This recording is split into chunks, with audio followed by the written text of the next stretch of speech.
The physical body of the pharaoh was rendered timeless, perhaps turned into an open gate, or perhaps a type of anchor. It was heavily supplied with all manner of spells, amulets, talismans, and other forms of magical protection.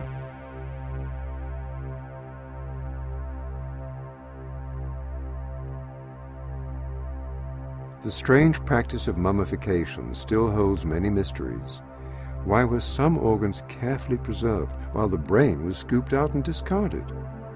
An unexpected insight into this question can be found in the work of Dr. Rick Strassman. His pioneering work has raised some very important questions about the pineal gland and its interaction with a strange hallucinogenic chemical known as DMT. Could the interaction of these two components be the seat of consciousness? Could it in fact be the gate through which we enter and leave each new life?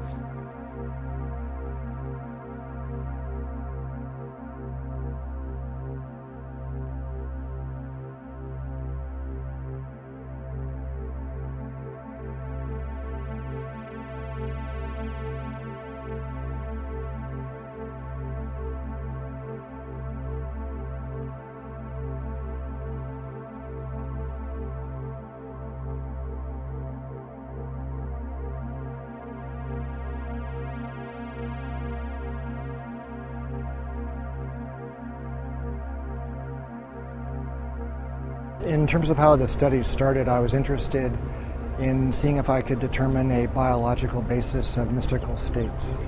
That was probably how things started in the first place. And I was quite impressed with some of the commonalities that seemed to occur between spontaneously occurring mystical states, such as those that occurred with meditation and with spiritual practices, and even those described from near-death experiences. Quite a few of those descriptions seem quite comparable to descriptions of people on large doses of psychedelic drugs. And so I started to think about the possibility of some kind of compound in the brain with psychedelic properties that could be underlying some of these spontaneous experiences. I began becoming interested in the pineal gland as a possible source of some kind of psychedelic chemical in the brain. It's an extremely mysterious organ. It's quite small. There seemed to be, some kind of a kind of visual correspondence with light and with color in the pineal. And also it has quite a long history in the context of the mystical literature. It's been described as the third eye and as the crown chakra, those kinds of things. And it's spoken of as being activated when people attain quite high mystical states. And so one of the interesting aspects of pineal development also is that it appears in the human embryo at around 49 days of gestation. And 49 days is also the time that the Tibetans believe is required for one soul to incarnate onto the next. So that was a pretty interesting, coincidence. At the time of the differentiation of the fetus into either male or female, that also occurs at that 49-day period. And so I was struck with this interesting kind of temporal, correspondence. And so as time went on, I started, looking into some of the chemistry of the pineal gland. And it seemed as if it was capable of making a compound called DMT. DMT stands for dimethyltryptamine. It's like a chemical cousin of serotonin. And it's quite a profound hallucinogenic type of chemical.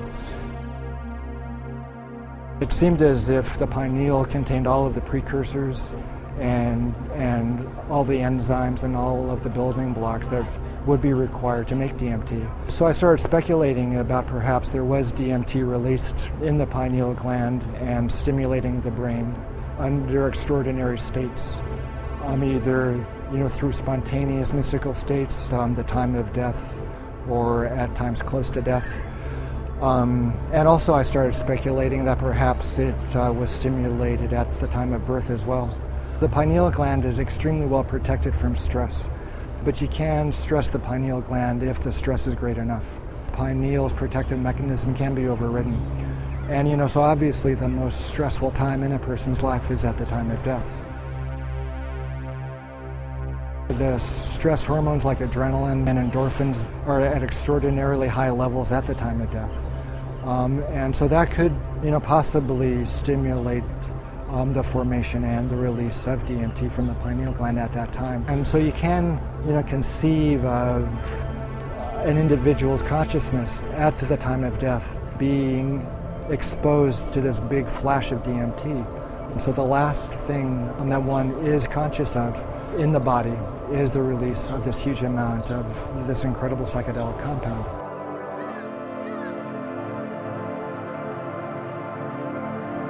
During his testing, Strassman discovered that abnormal levels of the chemical DMT triggered states of consciousness that closely paralleled common experiences of an afterlife. Well, that's true. Almost everybody experienced an extremely profound, an extremely unmistakable separation of their body and their consciousness from each other.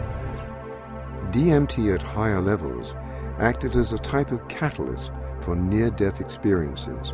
In fact, it seemed to actually induce the machinery of the afterlife to swing into motion.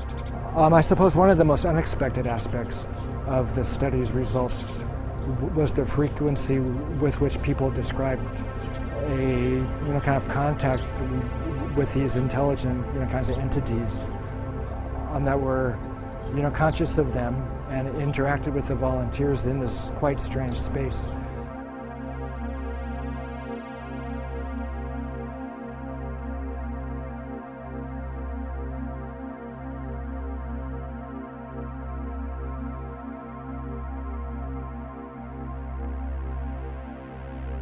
So these entities were both helpful and, kind of malevolent as well. Some of the helpers were kind of angelic, while other of these entities were kind of malignant and threatening.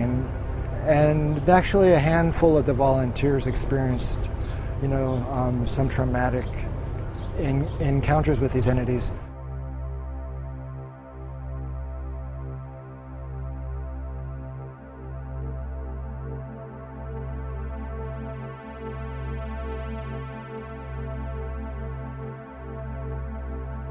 The hallucinogenic state, like the dreaming state, is a temporary disconnection from the physical body. The dreamer becomes a discarnate intelligence, traversing higher realms, no longer bound to the restrictions of time and the standard laws of physics. DMT is, kind of a portal, or, kind of a door for the transport of the spirit out of the body, it appears to me. In some ways, the occurrence of DMT in our brains, in our bloodstream, is kind of validation of a spiritual reality in quite a few ways.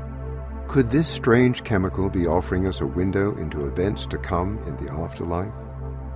The frequent appearance of helpers or assistants to ease us through the transition to other planes of existence suggests at least a strong parallel with funerary and afterlife traditions throughout history. The discovery of the unusual properties of the pineal gland illuminate the many strange references to this most mysterious part of the brain. In strange and unexpected ways, the temples demonstrated a special emphasis on the pineal gland and its role as the intermediary between mind and body, the seat of consciousness, and possibly the gateway into and out of life. The results suggested that the mysterious pineal gland may be linked to the mechanism through which we enter and leave our physical bodies. Could this have been the reason that the brain of the deceased pharaoh was removed? Was the pineal a kind of link or bridge or tether between the physical mummified body and the consciousness? From the very beginning of time, we see evidence of a science that described and somehow aided the transition of consciousness from a material existence to existence on a higher plane. It appears as though this science used as its training ground the realm of dreams. The everyday act of dreaming may be a much more mysterious activity than most imagine. It may be a portent of things to come in the afterlife. The strange state of consciousness that one achieves during lucid dreaming might be the secret ability that opens doors in the afterlife.